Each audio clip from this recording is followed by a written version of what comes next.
Okay, so time check muna tayo. So, 11.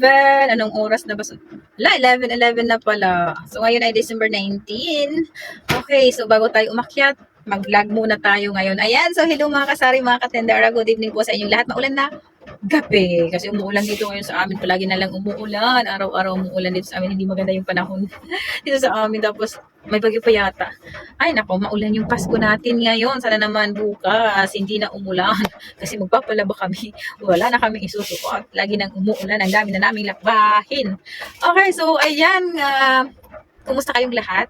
Sa mga nanonood sa video ko, ayan na, kumusta po kayong lahat? Sana okay lang kayong lahat.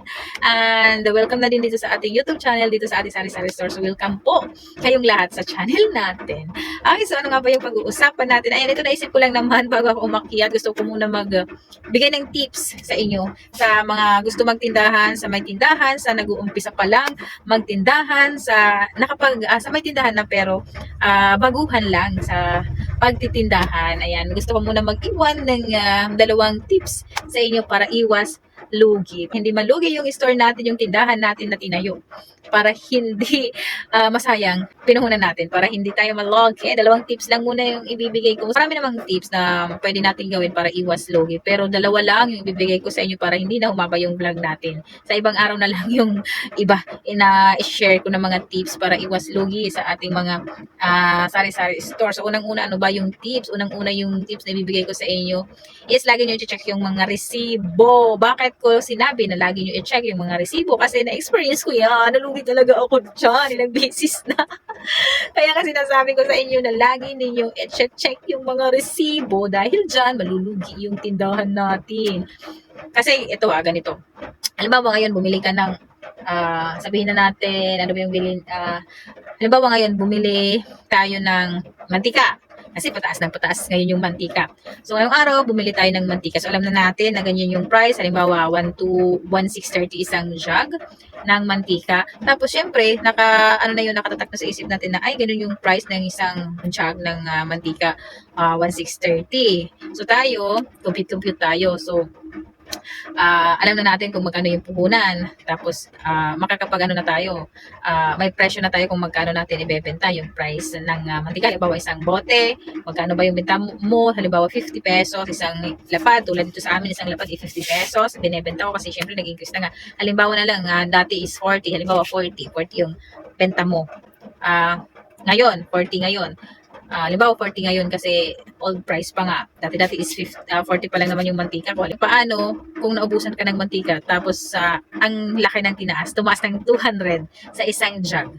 Diba? Sobrang laki ng tinaas, 200 pesos, 100 pesos, ganyan ang itinaas isang jug. Syempre, di mo na check na yung resibo. Nasa isip mo kasi na ganun pa rin ang presyo. So, ibebenta mo pa rin siya ng 40 pesos kasi hindi mo naman na-check yung resibo. So, nung na-check mo, ay nakapagtinda ka na ng mga old price. So, lugi ka na doon. Diba? Malulugi ka na kasi kung dapat na 50 na ay hindi ka pa nag-50, 40 ka pa lang kasi hindi mo nga alam kasi nasa utak mo na yung pa rin yung presyo. Hindi mo nga chine-check yung resibo. So, malulugi ka. Kaya dapat lagi mo i-check yung resibo, kung magkano na ba yung puhunan, magkano ba yung presyo. Kasi posible tumaas ng 1 linggo, 2 linggo, posibleng tumaas po yung binibili natin. Hindi natin alam sa 1 linggo. Tulad ngayon. Ngayon na lang na December, ang daming tumaas. Paano naman kung hindi mo chinecheck yung resibo mo? So, lugi ka na. Halimbawa, tumaas ng 5 pesos, 10 pesos, bawat item. Diba? Tapos, binebenta mo, ganun pa rin.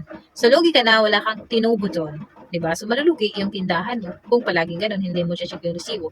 Ito pa, maliban sa presyo, minsan, kulang yung binibigay ng supplier mo. Minsan, nandun sa resibo, nagbayad ka, pero wala naman, pag dumating sa'yo, wala naman dun yung items na yun. Kung hindi mo check yung resibo, check yung mga items, pwede ka malugi. Sinasabi ko to sa inyo kasi nangyayari talaga yan sa akin. Ilang beses na din nangyari yan sa akin. Kaya lagi ko sinasabi, i-check yung resibo kasi ako talaga, minsan hindi talaga ako nag-check ng resibo. Nakaano lang talaga ako na yung isip ko, yung mga price pa rin, naakala ko ganun pa rin yung price, yung pala nag-increase na. So, pag check ko ng resibo, increase na pala, ayan, nagtaka ka na lang, nag-increase, o dilogi ka na. 'Di ba? Doon ka palang babago ng presyo kung nakita mo na yung resibo na increase pala. Pero nakapagtinda ka na, pero nalugi ka na kasi nakapagtinda ka na. So nangyari yan sa akin, experience ko din yan. So na-share ko lang din sa inyo. Madami din mga sitwasyon na minsan talaga yung items is wala dyan pero binayaran mo. Pero hindi nila nailalagay yung items na yun. Pero sa resibo, nabayaran mo andun yung items na yun. Pero nung binigay sa'yo, 'di ba? Kasi syempre nilalagay nila sa box kung sila yung kumukuha ng mga items. Tapos hindi nila nailagay doon. So lugi ka na. Kasi bayad ka na, hindi mo alam nandun pala yun o di lugi na yung tindahan mo. Kasi paano malalaman, hindi ka naman nag-check ng resibo mo. Kaya importante sa ating mga may tindahan na lagi mag-check ng resibo para iwas lugi. No. So yun ang tips number 1 ko sa inyo. Lagi check ang resibo. Pangalawa, huwag kayo magpapautang ng mga paninda ninyo. So, hindi naman maiwasan talaga na hindi magpautang kasi minsan talaga may mga good payer naman. So, kailangan din natin magpautang. Pero limitahan nyo lang kung hindi nyo magawa na hindi magpautang, limitahan nyo lang yung papautangin nyo. Kung magkano lang dapat yung ipapautang nyo at kung sino lang yung pwede nyo pautangin. Kasi alam nyo, yung pag nagpautang kayo ng pautang ng mga paninda ninyo, baka magbayad pa yan ng 1 buwan, 2 buwan, paano makakaikot yung puhunan ninyo? Kasi natutulog yung puhunan ninyo andun sa umutang sa inyo. Ikaw na nagtitinda, wala ka ng pambili. Diba? Kasi wala kang binta kasi nagpautang ka lang naman. Yung mga paninda mo is utang. So mag-aantay ka pa sa kanila na bayaran ka. Paano kung 1 buwan pa yun? So isa-isang buwan ka pa din mamimili. 'Di ba? Hindi makakaikot yung puhunan mo.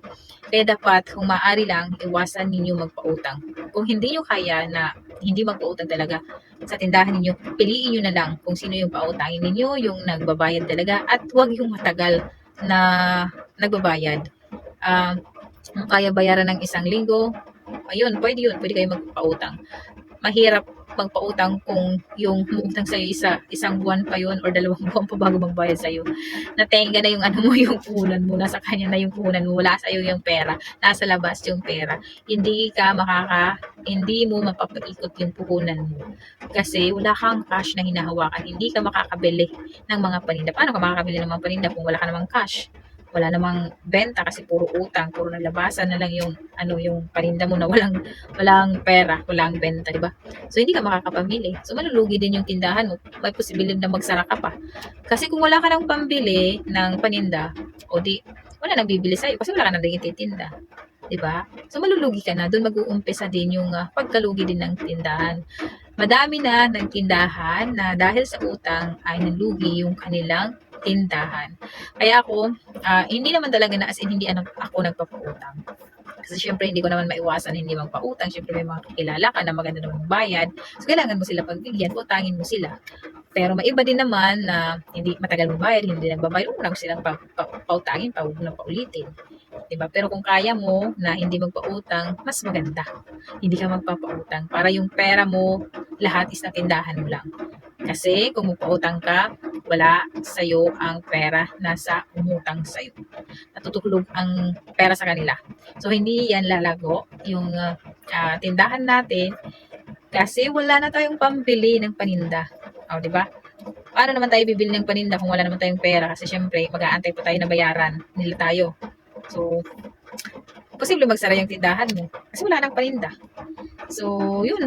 Pangalawang tips ko yun, huwag kayo magpautang. Kung kaya nyo na huwag magpautang. Pero kung hindi nyo kaya, hindi nyo magawa, limitahan na lang and piliin nyo na lang kung sino lang yung pwede nyo pautangin para hindi malugi yung tindahan ninyo. Kasi madami na din kasi akong kakilala na nagsara sila daw dahil sa utang dahil sila nagbabayad, dahil wala na nga sila pampuunan. Yun ang sinasabi nila. Kaya huwag kayo magpapautang. Yan. So, tips number 2 po yun. Huwag kayo magpapautang, lalo na kung kayo ay nag-uumpisa pa lang. Kung nag-uumpisa pa lang kayo, huwag kayo magpapautang kasi kailangan nyo pa ng puhunan. Kailangan nyo pa paluguin yung tindahan ninyo. Kailangan paikutin nyo muna yung puhunan ninyo. Pero kung mayroon na kayong pera na kaya nyo naman magpautang in 1 month, may pang naman kayo, may pang palit sa inutang. Halimbawa, may umutang sa'yo ng 1,000 sa 1 buwan pa. Kung meron naman kayo dyan pera nakatabi na pwede, yun muna yung ibayad mo yung pera mo na yun, o di pwede kayo magpautang. Pero kung wala kayong ibang pera na pwede ipalit sa pinautang nyo, so wag na lang muna kayo magpautang para umikot yung mga puhunan ninyo, para lumago yung tindahan ninyo na tinayo. Okay, so ayan lang muna yung tips ko sa inyo. Dalawang tips lang muna yung ibibigay ko sa inyo. And sana nakatulong yung binigay kong tips sa inyo. And sana sa may mga tindahan dyan sa mga nag-umpisa, sana lumago yung mga tindahan ninyo, lumaki yung mga tindahan ninyo. At kung may mga bala kayo magtindahan, magtayo na kayo ng tindahan, gawin nyo na, mag-start na kayo. Kahit hindi malaking punan, pwede kayo mag-start sa pagtitindahan. Basta kahit sa bahay lang kayo, pwede na kayo magtindahan. Okay, so ayan, dalawang tips lang muna yung ibibigay ko sa inyong tips. Ayan, sana ay nakatulong yung tips ko. And ayan, naantok na din ako. Time check ulit tayo. 11:26 na. So ayan, dito ko na muna tatapusin yung vlog ko. Sana nagustuhan nyo yung mga vlog natin, and kung hindi pa kayo nakasubscribe sa ating YouTube channel, subscribe nyo na. At sa mga nakasubscribe na dyan, ayan, maraming salamat sa pag-subscribe at panonood ng ating video. Ayan, kung may oras kayo, pwede nyo din i-like and i-share na rin yung ating video para madami pa yung mag-subscribe at madami pa yung makapanood ng mga video natin. Okay, so ayan, maraming salamat sa inyong lahat. Good night, maulan na gabi sa ating lahat. See you sa next vlog. Bye!